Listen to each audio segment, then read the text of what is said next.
Hi everybody, how you doing? Darren here.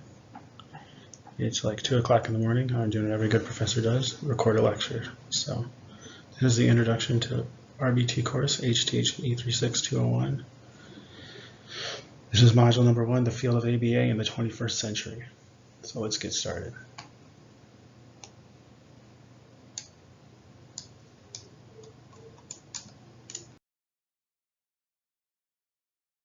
Eight different modules or units. Each week there's a different module.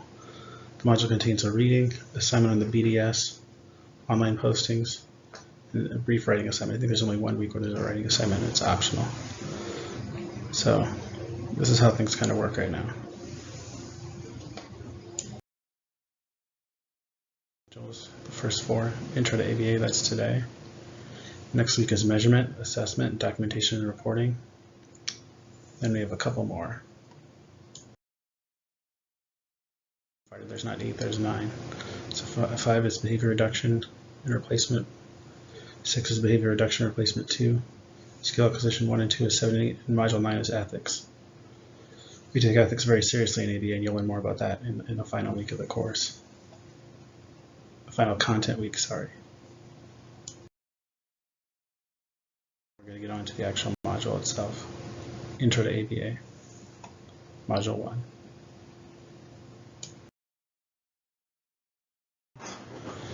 These are our first set of key terms. Those key terms are ABA, behavior, the dimensions of ABA, the ABC contingency, reinforcement, both positive and negative, punishment, positive and negative, reinforcer, punisher, and extinction.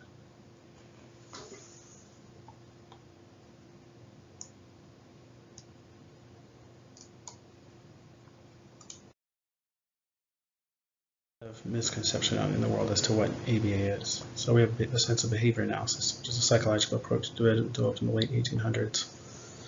A guy by the name of John Watson was accredited with that, but that's not important. But behavior analysis is the study of why people do what they do, and then applied behavior analysis is the application of that knowledge. We learn why people do the things that they do.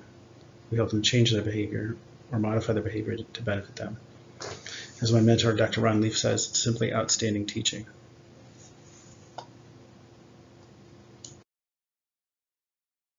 After another, so I try to include some movies from time to time. Movies are a good way to learn, different modality for people to comprehend things. So I hope you enjoy this video.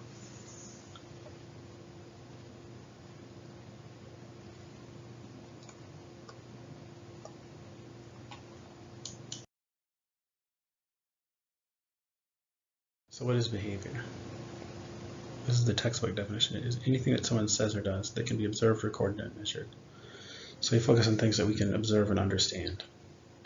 I have to be a little bit careful here.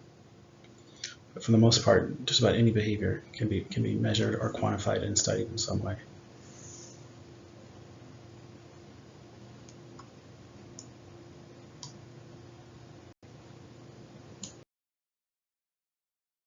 Of ABA. So I don't expect you to know all these by heart, but you should kind of understand what most of these things mean. So the key here is, so this comes from an article called Some Current Dimensions of Applied Behavior Analysis, which came out in the very first issue of the Journal of Applied Behavior Analysis back in 1968. This is where it was decided what is ABA and what is not. So if you're not doing all these things, you're not doing ABA. I do a lot of work in schools and in clinics where I see people not doing all these things and they claim they're doing ABA. So just really quickly here, so applied means we focus on behaviors that are socially significant.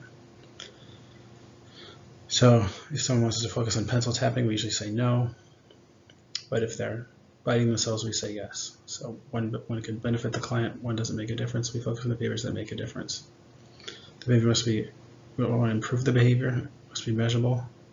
It must be observed change. It's got to be analytic, demonstrating a functional relation, meaning you know that what we're doing is responsible for the change. It's technological, means that we rate the procedures in detail and clarity. Conceptually systemic means we write it in psychobabble. We use psychological terms. Effective means it's effective, and generality means that it lasts over time and it applies to different environments. So again, you're not doing all these things, you're not doing ABA. This is the most central term in all of applied behavior analysis, the ABC contingency. So we have our antecedent, what happens right before the behavior. We have the behavior, which is what the person does. We have the consequences, which happens right after the behavior. And I'll show you this in detail here on the next slide.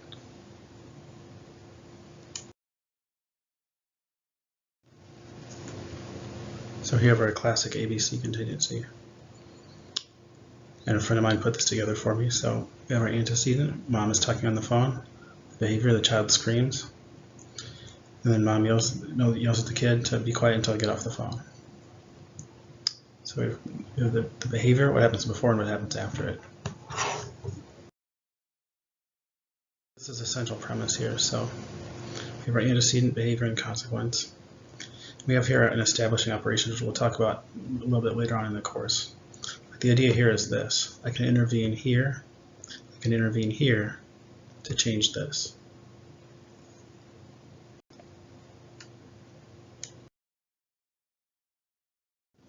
So we have different kinds of consequences. The first one is reinforcement. It's a consequence that results in an increase in behavior. So I have this conversation with people across the country over and over and over again. If the behavior does not increase, it is not reinforcement. So we're talking about a change in behavior, a positive increase in behavior.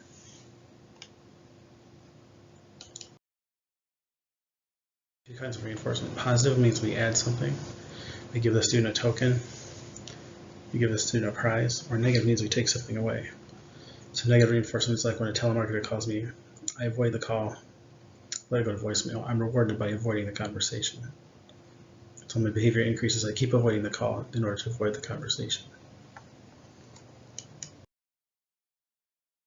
Which is kind of the opposite of reinforcement. It's a consequence that happens after the behavior and it results in a decrease. So again, I have this conversation with people all over the country. If the behavior does not decrease, it's not punishment. We're not talking about punishing the individual, we're talking about punishing the behavior. So behavior reduction is punishment. Negative punishment means we add something, a verbal reprimand. Makes the student decrease his behavior. Or we have negative where we avoid something.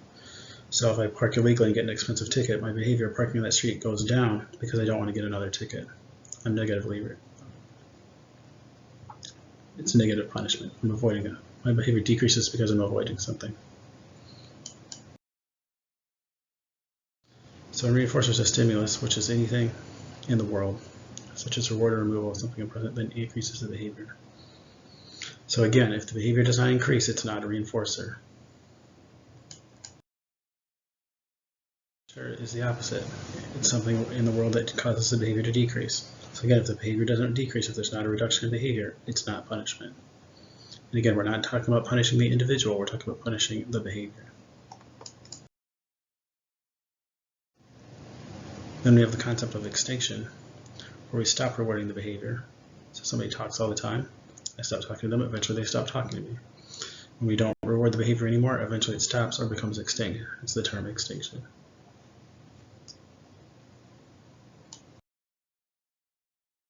Reinforcement, there's different categories, which we'll talk about here in just a second.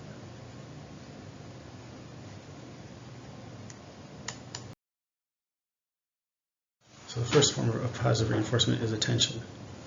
Social positive reinforcement is the vernacular term, but essentially it's attention. So if somebody does something, give them attention, let do it again to get more attention.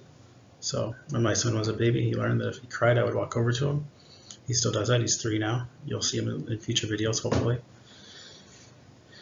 But he knows that every time he cries, he gets daddy's attention. So his behavior, in this case, crying, increased. Reinforcement, where we get items or access to certain things. So the classic example, gullible dad goes into Jewel or grocery store, for those of you who don't live in this area. My son wants some candy, he cries, I buy him the candy, so he cries again to get the candy again. The candy is tangible reinforcement. Automatic positive reinforcement, and this is non-socially mediated reinforcement. So sometimes people do behaviors not to get attention, not to escape, not to get an item, but just because it feels good. But we have to be careful with this, but we'll talk more about this later on. Because a lot of times people assume something is automatic when it's really not.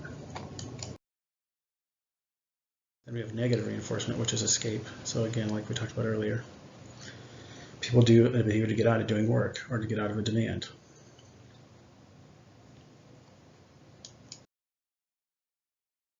Negative reinforcement, which is to avoid something physically painful, like scratching an itch, rubbing your eyes, that sort of thing.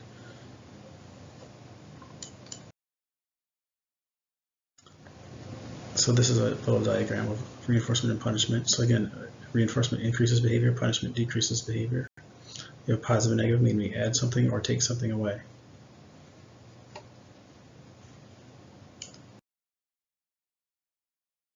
Down in Hawaii. And but I noticed something important on the previous slide. It said operant conditioning. Operant conditioning means learned behavior. So when you see that over and over in the course, anytime you see operant conditioning, that means a behavior that we teach someone else how to do, a behavior that's learned through experience.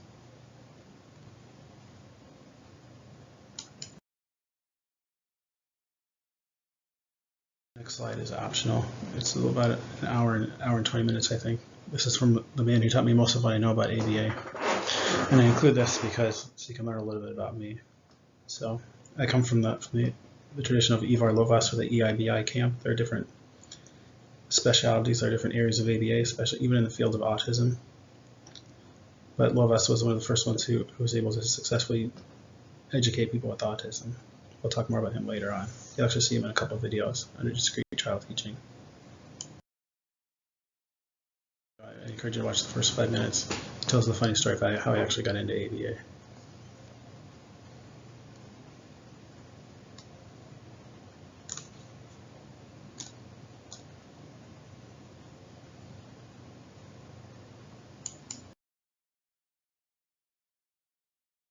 Here are the assignments for Module 1. Post an introduction on Blackboard, read chapters 1 and 3, and do BDS Area 01. Take all the pre-tests and don't worry about your scores right now.